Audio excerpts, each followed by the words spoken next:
Plan de lectura día 14, mes 12. Libro del profeta Jonás. El nombre de Jonás significa paloma, y fue un profeta del reino del norte, aunque su profecía escrita relata su ministerio en Nínive, capital del reino de Asiria. Aunque en su libro no indica la fecha en que profetizó, sabemos que lo hizo durante el reinado de Jeroboam II, por Segunda de Reyes 14 del 23 al 29, lo que fue alrededor del año 760 a.C., en un tiempo de prosperidad material, siendo contemporáneo de Oseas y Amós. El tema de este libro es la absoluta soberanía de Dios, tanto en lo natural como en lo espiritual, quedando esto resumido en la sentencia: la salvación es del Señor, en capítulo 2, versículo 9. El oráculo que predica Jonás es bastante breve. De aquí a 40 días Nínive será destruida. Capítulo 3, versículo 4. Lo que en hebreo son solo 5 palabras. Por tanto, el libro no se concentra tanto en la profecía misma, sino en la narrativa del profeta, sus luchas espirituales y el trato personal de Dios con él a medida que desarrolla su ministerio. Similar a los relatos sobre los profetas Elías y Eliseo, el libro destaca por varios aspectos: el llamado que Dios hace a Jonás de ir a predicar a una ciudad pagana,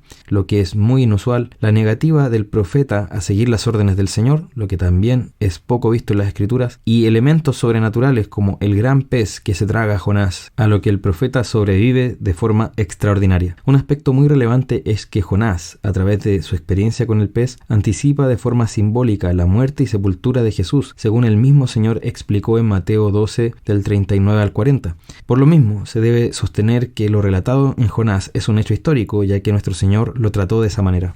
El capítulo 1 comienza con el mandato urgente de parte del Señor a Jonás de levantarse e ir a Nínive, porque la maldad de esta ciudad había subido delante del Señor, una expresión que indica que está por derramar juicio debido al pecado de un lugar o de una persona. Sin embargo, en lugar de obedecer este mandato, Jonás se levantó, pero con el fin de huir del Señor en dirección a Tarsis, ciudad que estaba en dirección totalmente opuesta a Nínive. Esto no solo refleja una abierta rebelión de parte del profeta, ya que hace todo lo contrario de lo que el Señor le mandó, sino que también una gran necedad, ya que pensó que podía escapar del Señor yendo lejos. Cuando el Señor levantó una tempestad para estorbar el viaje de Jonás, los marineros paganos demostraron mayor sensibilidad ante las circunstancias que Jonás, ya que mientras ellos sabían que esto venía de alguna divinidad y se propusieron arrepentirse y rogar delante de ella, Jonás dormía al interior de la nave, lo que evidencia que estaba entumecido espiritualmente. Al echar suertes para ver quién tenía la culpa de toda esta situación, esta cayó sobre Jonás, con lo que se confirma la escritura de Proverbios 16:33: la suerte se echa en el regazo, mas de Jehová es la decisión de ella. Al ser interrogado por los marinos, el mismo profeta se daría cuenta de la insensatez de su razonamiento, ya que no le quedó más que reconocer que el Señor es Dios de los cielos, que hizo el mar y la tierra, versículo 9, y por tanto era una insensatez intentar huir de su presencia. Aunque Jonás sabía que su rebelión merecía castigo, no se ve ninguna muestra de arrepentimiento salir de sus labios. Una vez más, los marineros demuestran mayor conciencia de la gravedad de la acción de Jonás que el mismo profeta. Cuando echaron a Jonás al mar, la tempestad se calmó, y esto resultó en que los hombres que estaban en la nave confesaron el nombre de Dios y le adoraron. Sin quererlo, Jonás había sido determinante en la salvación de unos paganos, algo que es recurrente en este libro, como Jonás, sin querer demasiado realmente la salvación de otros, es usado por el Señor para lograr ese fin. El Señor ya tenía preparado de antemano el pez que tragaría a Jonás, creándolo y destinándolo para esa acción. Con esto demostró soberanía sobre los distintos elementos: el viento, las nubes, el mar y también los peces. También fue soberano sobre los acontecimientos, ya que el pez ya estaba esperando a Jonás cuando fue arrojado, y evidenció ser omnipresente el Señor, ya que estaba también en alta mar, tanto como en la tierra de Israel. El capítulo 2 nos muestra la oración de Jonás desde el vientre del gran pez, con palabras que textualmente nos recuerdan a varios salmos. Desde allí es movido a la angustia, una desesperación profunda que lo lleva a clamar al Señor, aunque todavía no vemos una confesión de pecados de parte del profeta, sino solo el reconocimiento de encontrarse en gran aflicción. Es interesante que Jonás diga que clamó desde el seno del Seol, versículo 2, término hebreo usado para referirse al sepulcro, al lugar donde van los que mueren. Luego declara: sacaste mi vida de la sepultura, oh Jehová, Dios mío, versículo 6. Esto es importante porque luego el Señor Jesús diría que tal como Jonás estuvo 3 días y 3 noches en el vientre del pez, así también él estaría en el corazón de la tierra, refiriéndose al sepulcro en Mateo 12:40. Este pasaje nos enseña que el Señor puede escuchar nuestra oración con misericordia, incluso desde el vientre de un gran pez en las profundidades del mar. No hay lugar en que podamos estar fuera de su presencia, lo que para Jonás en un comienzo resultó en la frustración de su plan, pero ahora esa misma verdad resultaba en que su vida podía ser salvada.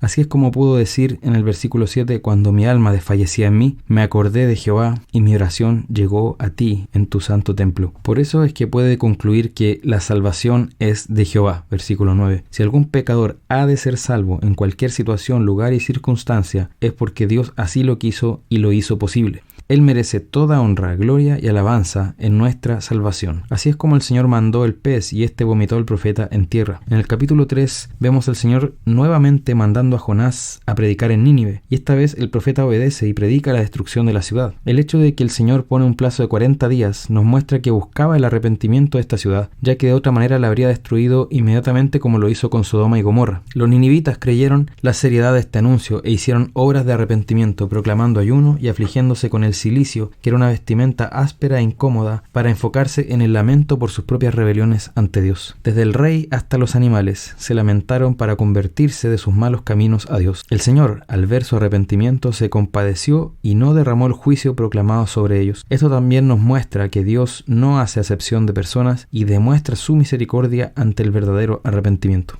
Por último, en el capítulo 4 vemos a Jonás enojado ante la misericordia de Dios. Con seguridad, el profeta veía a los asirios como una gran amenaza para su pueblo Israel, así que se entristece al saber que Dios les ha mostrado su favor. De hecho, no estaba muy lejos, porque en aproximadamente 40 años los asirios serían el instrumento del Señor para el juicio contra Israel, siendo la nación que les quitó el reino de manera definitiva. La declaración de Jonás en el versículo 2 nos muestra que uno puede tener una teología correcta, pero la puede usar para fines completamente torcidos. En este caso, Jonás sabía cómo es Dios, pero eso, en lugar de llevarlo a obedecer con fidelidad, lo llevó a huir en su rebelión descarada. En el capítulo 2, Jonás había reconocido que la salvación es de Jehová, pero aquí, en su enojo, se negaba con todo su ser a esa verdad y pretendía él ponerse en lugar de Dios y decidir quién podía ser salvo y quién no, al punto de enojarse hasta la muerte por una decisión que solo compete al Señor.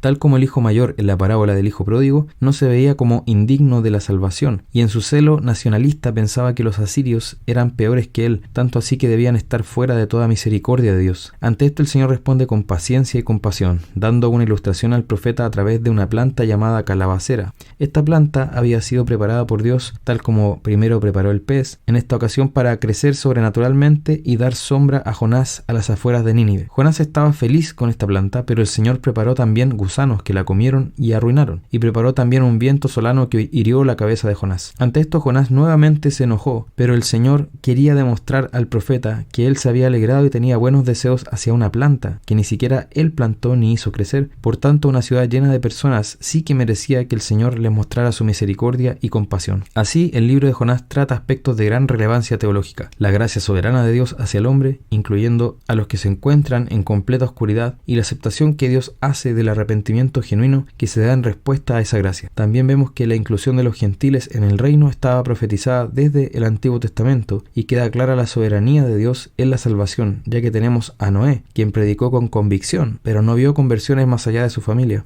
Pero vemos a Jonás, quien predicó resistiendo el plan del Señor, pero ante sus palabras se convirtió en una ciudad de 120.000 habitantes, quizá la mayor conversión que alguna vez haya ocurrido en términos de masividad. Entonces nuestra responsabilidad es predicar fielmente el mensaje que se nos ha entregado, y los resultados pertenecen exclusivamente al Señor. La salvación solo viene de Él. Lo visto en este libro debe llevarnos a la humildad ante el Señor, reconociendo su soberanía y sus perfecciones, y a una visión llena de misericordia hacia quienes no le conocen. Debe también motivarnos a una obediencia fiel y sin cuestionamientos a su voluntad, en la convicción de que Él es perfecto en su sabiduría y voluntad, y sus propósitos siempre son rectos. Asimismo, es preciso que nos maravillemos ante la inmensa compasión del Señor, tanto hacia los suyos como hacia quienes no le conocen. Que podamos reconocer junto con el profeta: la salvación es de Jehová. Salmo 133 fue comentado en la primera parte de este plan.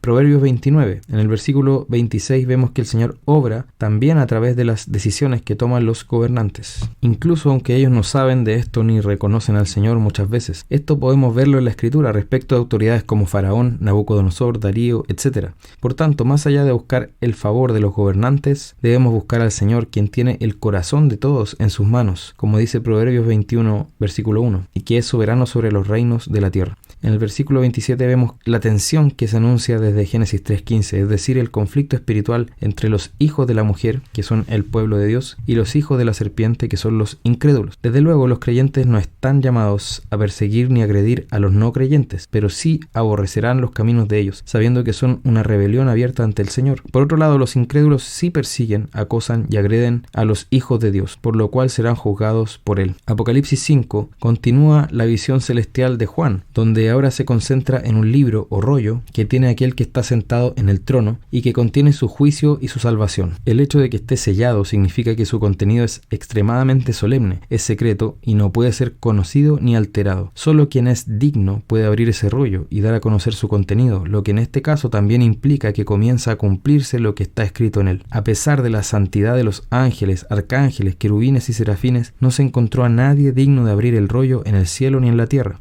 Solo el león de la tribu de Judá, el hijo de David, quien es también el cordero inmolado, fue encontrado digno, y esto es porque luego de su encarnación y muerte venció en su resurrección. Esto nos muestra que la obra de Cristo es esencial para el cumplimiento de todo lo decretado y anunciado antes por el Señor. Es con esa resurrección que comienzan los últimos tiempos, y fue eso lo que hizo posible que se ejecute el plan del Señor para los días finales, tanto en su salvación como en su juicio. El hecho de que Cristo fuera el único digno de abrir el rollo, la propiedad con que lo toma de la mano del Padre y la adoración que recibe de parte de los serafines y del pueblo de Dios, nos muestra claramente que Él es Señor y Dios sobre todas las cosas. De eso no hay duda, tanto así que recibe la misma gloria y honor que el Padre, como podemos ver en el versículo 13. El Cordero es alabado por su preciosa salvación, que con la sangre del nuevo pacto hizo posible que la redención se expandiera por toda la tierra, llamando a su reino a gente de toda tribu, pueblo, lengua y nación. A esa multitud que antes fueron sus enemigos viviendo en pecado, el Señor los hizo un reino de sacerdotes que ahora le sirven y son exaltados junto con Él, ofreciendo sacrificios espirituales por medio de Jesús. Vemos que el reino no está limitado a una nación, sino que los redimidos de toda nación disfrutan de este reino eterno sobre la creación. La visión termina con todo lo creado adorando a este Cordero que fue inmolado y al que está en el trono. Esto debe impactarnos completamente como iglesia mientras vivimos aquí en la tierra. Esta visión de la adoración celestial debe llevarnos a vivir nuestra vida con esta realidad en mente. El Señor es digno de toda alabanza, lo que implica también rendir a Él nuestra vida por completo, todo lo que somos, lo que hacemos y lo que tenemos. Así, la adoración no se realiza solo cuando estamos reunidos en la iglesia, sino en cada instante de nuestra vida. El Espíritu entonces nos guíe a glorificar al Señor en todo.